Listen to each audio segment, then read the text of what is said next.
Hello বন্ধু, নমস্কার। আশা করি তোমরা সবাই অনেক ভালো আছো। আমি অনেক ভালো আছি। জয়াবিনা লাইফস্টাইল চ্যানেলে তোমাদের জানাই সবাইকে স্বাগত। তো প্রতিদিনের মতন আমি আজ অনেক দিনই ভিডিও বানাতে পারতেছি না, যে কারণে আমি ভিডিও আপলোডও দিতে পারতেছি না। ভিডিও করতে এখন আর একদম ইচ্ছা করে না, একটু ইচ্ছা করে না। তো যাই হোক, দেখো সকাল সকালেও কিন্তু ঘুম থেকে উঠে পড়েছিলাম, সেসব কাজ আমি ভিডিও করতে পারিনি।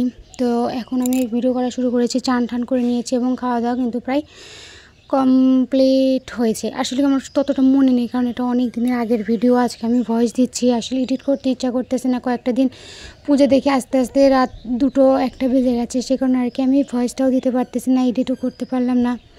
তো ওই জন্য আর কি অনেক দিন আগের ভিডিও, সেটা আমার সঠিকভাবে মনে নেই। তো দেখি ভিডিও দেখে আজকে আর কি ভয়েসটা দিয়ে দেবো। তো দেখো সকাল সকাল কিন্তু আমি সবগুলো কাপড় চোপড়ই ধুয়ে নিয়ে এসেছি। আর এই কাপড়গুলো কিন্তু পুজোর ভিতরই, কারণ প্রত্যেকটা কাপড় চোপড় পরেছে, এগুলোকে ধুয়ে দিচ্ছি, কারণ এখন ধুয়ে দেবো। কারণ ধোয়া কাপড়, আর দেখো একদম আকাশে মেঘ কাপড় যদি ধোয়ার পর সেটা যদি ভালোভাবে না শুকায়, সেই কাপড় কিন্তু ধুয়ে দেওয়ার পরে কিন্তু অনেক গন্ধ বের হয়। তার জন্য আর কি দেখলাম আজকে একটু হালকা রোদ বেরোচ্ছে, সেটাই ধুয়ে দেবো। আর যে দশমীর দিন যে শাড়িটা পরে গিয়েছিলাম, দশমীর দিন তো দশমী করতে যেতে যে বৃষ্টি শুরু হয়েছিল। আসলে আমাদের ঠাকুরটা নিয়ে গেছিলো দশমী দিতে সারিয়াকান্দি, সে জায়গায় অনেক বৃষ্টি আসলে, নদী এলাকা তো, নদী এলাকা একটু মেঘ করলে ঝপঝপ করে বৃষ্টি নেমে পড়ে। শুধু বৃষ্টি কি, তার সঙ্গে বাতাসও ছিল। আমি দুটো বাচ্চা নিয়ে গেছিলাম, আমার দুটো বাচ্চা একদম ভিজে স্যাপস্যাপা হয়ে গিয়েছিলাম। দেখো কাপড় চোপড় কিন্তু মিলে দেওয়া শেষ। আর আজকের আকাশটা কিন্তু মেঘলেও আছে, সাথে একটু নীল নীলও ভাব আছে। তো কাপড় চোপড় তো মেলে দিলাম, জানি না কখন আবার তুলতে আসতে হয়। আর বাড়িতে কেউ নেই, শুধু আমি একাই আছি। আমার যা গিয়েছে তার বাবার বাড়িতে, আর আমার বাবা মা গিয়েছে, মানে আমার শ্বশুর শাশুড়ি গিয়েছে তার মেয়ের বাড়িতে। তো ছাদ থেকে এসে দেখি এরা মেহেদিতে বসে গেছে। পূজার ভিতরে মেহেদি দেওয়ার কোনো নামগন্ধই নেই, কিন্তু পূজা পের হয়ে গেছে, এদেরই মেহেদি দেওয়ার তোড়জোড় শুরু হয়ে গেছে।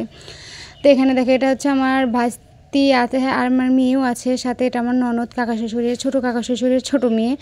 ও এসেছে পূজাতে, এখন চলেই যাবে, লক্ষ্মী পূজার পরে চলে যাবে। আর লক্ষ্মী পূজারও তো বেশি সময় নেই, সামনে সোমবারে শুনেছি লক্ষ্মী পূজা।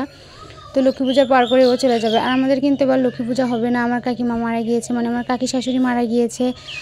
6-7 মাস হয়ে গেছে। সবাই বলতেছে যে 1 বছর না হলে নাকি করা যায় না। তো সেজন্য আর কি এবার আমাদের লক্ষ্মী পূজা হবে না, সেজন্য বাবা মাও চলে গিয়েছে তার মেয়ের বাড়িতে। তো দেখো আমার মেয়েটা একটু কোলে উঠবে, তার জন্য, আর কোলে উঠবে কিন্তু কোলে নেওয়ার সময় আমার নেই, কারণ এখন আমাকে অনেক কাজ করতে হবে। সেজন্য ওকে একটু আদর করে নামিয়ে দিলাম। তো মশারিটা তুলেছি, আমার মশারিটা একটু খাটের থেকে একটু ছোট হয়, যে কারণে আর কি মাথাটা ওর ভিতরে ঠিকভাবে থাকতে চায় না। এর জন্য আমি একটা কাঁথা কিংবা বালিশ, ছোটো বালিশ কিংবা একটা পুতুল ওর ভিতরে দিয়ে রাখি, যাতে পড়ে না যায়। তো দেখো বিছানাটা তুলে নেবো, সকাল সকালে বিছানাটা তুলে নিচ্ছি, কারণ সকালের বিছানাটা আমি না তুলে আমার কাছে ভালো লাগে না। অনেক দিন কামের প্রেশারের কারণে সকালের বিছানাটা আমার তোলা হয় না। সেই সকালের বিছানাটা তুলতে তুলতে আমার সময় হয়ে যায় প্রায় 12টা। তো এখন ভাবলাম আগে সকালে বাসি কাম সেরে আগে বিছানাটাই তুলে নিই।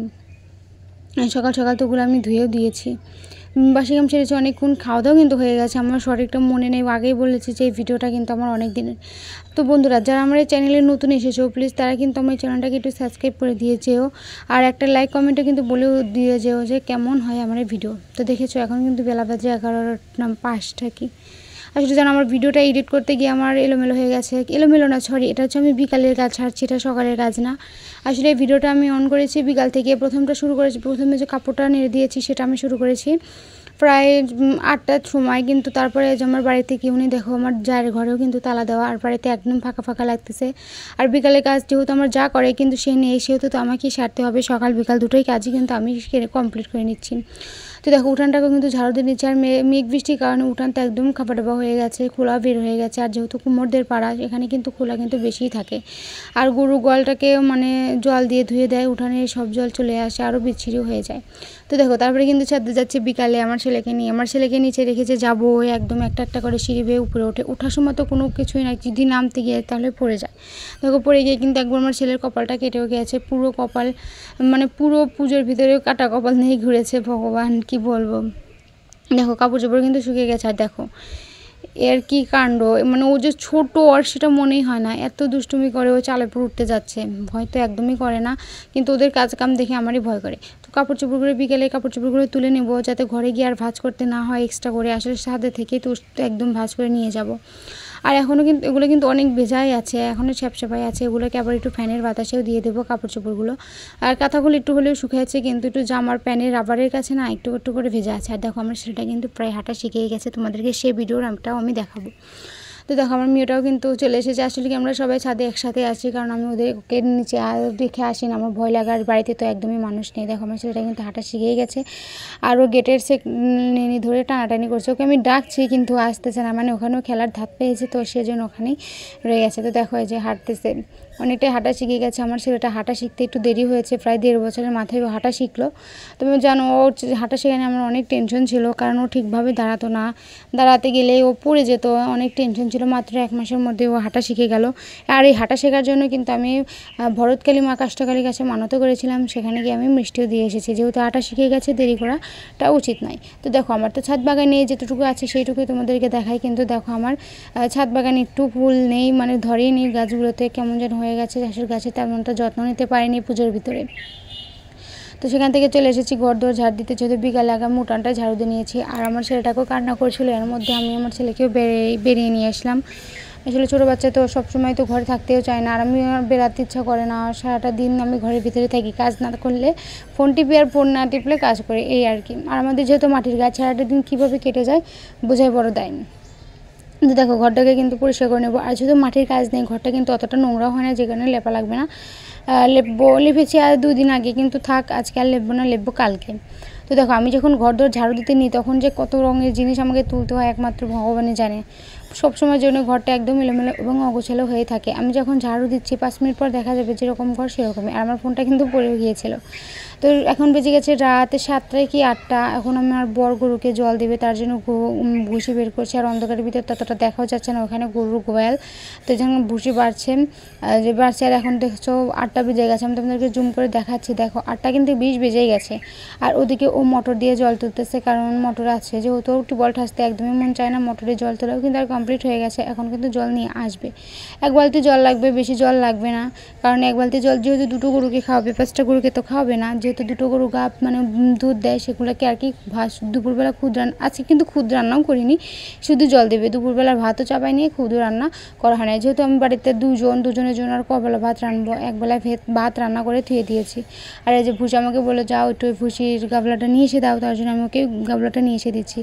আর রাত্রেও কিন্তু ভাত রান্না করবো না, রাত্রে শুধু ডিম ভাজবো 2টো, আর একটু ভাত আছে, ওই ভাতগুলোকে আর কি খেতে হবে, কারণ দুপুরবেলা ভাতের চাল নিয়েছি, কিন্তু আমার ভাসুর বাড়িতে আছে, সে খায়নি। আর যে 2টো ডিমও ফেটে নিয়েছি, একটু আমারটার ভিতরে পেঁয়াজ বেশি দিয়েছি, আর ওটার ভিতরে পেঁয়াজ একটু কম দিয়েছি। আসলে আমার কাছে ডিম ভাজাতে পেঁয়াজ বেশি দিলে একটু মজা লাগে। আর এদিকে দেখো দুধও চাপিয়ে দিয়েছি, দুধটাও কিন্তু হয়ে গেছে, গ্যাসেই দিয়েছি। আর আমাদের গ্যাসটা ততটা ভালো না, একটু সময় লেগে যায়। তো দেখো দুধগুলো কিন্তু নিজেদের গায়ে দুধ কিন্তু অনেক ঘন হয়, খেতেও কিন্তু মজা লাগে। আর যাদের কাছ থেকে নেওয়া হয়, পাইকারিদের কাছ থেকে নিয়ে হলে, ওদের দুধগুলো একদম মানে কেমন যেন একটা পাতলা পাতলা আসে, জাল দিলে একদম ঘন হয় না, আর খেতেও কিন্তু তেমনটা মজাও লাগে না। আর তোমাদের সাথে আমি শেয়ার করবো কীভাবে, মানে আমি পেঁয়াজ কাটার ভিডিওটা করবো, কিন্তু আমার একদমই মনে নেই, আসলে অন্য ভাবনায় ছিলাম, এর জন্য আর কি সেটা ভিডিও করতে একদমই মনে নাই। তো যাই হোক দেখো ডিমের ভিতরে আমি এখন লবণ দিয়ে দেবো, লবণ দিয়ে মাখিয়ে নেবো, আর অল্প পরিমাণে লবণ দেবো, বেশি লবণ দিলে যদি আবার তিতো লাগে, এর জন্য অল্পই লবণ দিয়ে মাখিয়ে নেবো। আর ওখানে দেখো 2 পাশে 2টো পেঁয়াজ কিন্তু আছে এলোই। আসলে আমি 5টা পেঁয়াজ নিয়েছিলাম, 3টা কেটেছি আর কাটিনি, আর 2টা ধুয়ে দিয়েছি। এই যে মাখানেও শেষ, দ্বারা একটু হাতটা ধুয়ে নিই, কারণ নাহলে টেস্ট গন্ধ হয়ে যাবে।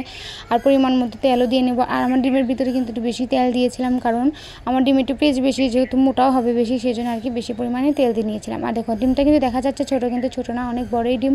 আমাদের কড়াইটাই আসলে বড়, আমার শ্বশুর খেতে পারে না, এর জন্য বেশি করে সেদ্ধ করতে হয়, এর জন্য পরিমাণ মতো জলের চেয়েও বেশি পরিমাণ জল দিতে হয় আমাকে। তো দেখো ডিম ভাজাও কিন্তু প্রায় কমপ্লিট হয়ে গেছে, আর ডিমটা আমি সঠিকভাবে উল্টাতে পারতেছি না, ভেঙে যাচ্ছে। প্রায় কমপ্লিট আছে, হয়ে গেছে। তো খাওয়া দাওয়া কিন্তু শেষ, খাওয়াটার ভিডিও কিন্তু তোমাদের সাথে আমি শেয়ার করিনি, কারণ আমরা খেচ্ছিলাম, আমার মনেই নেই যে আমি ভিডিও করব। খাওয়ার পরে মনে হলো, যখন একটু বাসনগুলো একটু করলাম, তখনই মনে হলো একটু তোমাদের সাথে ভাব নিয়ে নিলাম, সরি কিছু মনে করবে না। তো দেখো রাত কিন্তু হয়ে গেছে, প্রায় 9টা 40-এর মতো বেজে গেছে, সেটাও তোমাদেরকে দেখাবো। যে ওকে এখন আমার জন্য বিছানাটা কমপ্লিট করে নিচ্ছে। আসলে ও ঘুমানোর আগ দিয়ে এই কাগজের উপর শুতে চায় না, কেন জানি না ও শুতে চায় না, তার জন্য আগে ও ঘুমাচ্ছে, তারপরে আমরা ওকে কাগজের উপর শুয়ে দিচ্ছি। আর দেখো আমার র্যাকটা একদমই খালি, কারণ ওরা আমার র্যাকের ভিতরে কাপড় চোপড় একদমই রাখতে দেয় না। আর যে দুধ, ওই দুধটাকে ওকে খাওয়াবো, 1 লিটার দুধ, ওই এইটুক দুধ যদি খায় যেন আমার কপাল যেন একদম খুলে যায়। তো দেখো সকালবেলা, মানে সকাল বলতে কি বিকালবেলা, সন্ধ্যার সময় বাজার করে নিয়েছে, সেই বাজারগুলো অমনি আছে এখনও। ধনে পটল নিয়ে এসেছে শসা, আর একটু যে সাজিনা নিয়ে এসেছে, সঙ্গে নিয়ে এসেছে পেঁয়াজ, আর তার সাথে নিয়ে এসেছে একটু মাংস। আসলে আমি জানি না যে এতগুলো বাজার করে নেবে। তো তারপর এসে দেখি যে এতগুলো বাজার করেছে। তারপর সন্ধ্যা বাতিলিয়ে আমাদেরকে ঘুমাসাতে গিয়ে আমি নিজেও ঘুমাসে পড়েছিলাম। তো যে আমার মেয়েটা কিন্তু দুধ খাচ্ছে, ওই ঘুমের ভিতরে একাই হাত দিয়ে দুধ খেয়ে নেবে, এতে কোনো সমস্যা হয় না, নিজে নিজে খেয়ে নেয়। দেখো 9:40 কিন্তু বেজে গেছে, এখন আমি যাব মাংসটাকে পরিষ্কার করতে। তো বন্ধুরা, আর তোমাদের কাছে যদি আমার এই ভিডিওটা যদি ভালো লেগে থাকে, প্লিজ দয়া করে আমাকে একটু সাপোর্ট করো, আমার চ্যানেলটাকে একটু সাবস্ক্রাইব করো। আর এখন কিন্তু আমার খুব ঘুমও ধরে গেছে, সাবস্ক্রাইব করো আর আমার পাশে থেকো। সঙ্গে আমার যে যদি ভিডিওটা তোমাদের কাছে ভালো লাগে থাকে, তাহলে প্লিজ সাথে একটা কমেন্টও কিন্তু করে দিয়ে যেও, কারণ তোমাদের কমেন্ট আমাকে নিয়ে যাবে একটা নতুন বন্ধুদের কাছে। তাই আমাকে একটা কমেন্ট করে দিয়ে যেও। আর আজকে কিন্তু এই পর্যন্তই, ততক্ষণ আর দেখা হবে কালকে। ততক্ষণ সবাই ভালো থাকবে, সুস্থ থাকবেন। Good bye.